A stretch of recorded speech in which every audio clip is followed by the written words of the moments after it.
श्रीपीठे सुरपूजिते शंखचक्र गदाहस्ते महालक्ष्मी नमोस्तुते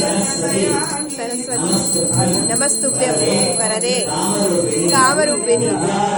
विद्यारंभं करिष्यामि सिद्धिर्भवतु मे सदा पद्मपत्र विशालाक्षि पद्मकेसर वर्णिनि नित्यं पद्मालये देवी सामा पातु सरस्वती सर्वमंगल मांगल्ये शिवे सर्वार्थ साधके शरण्ये त्र्यंबके गौरी नारायणी नमोस्तुते।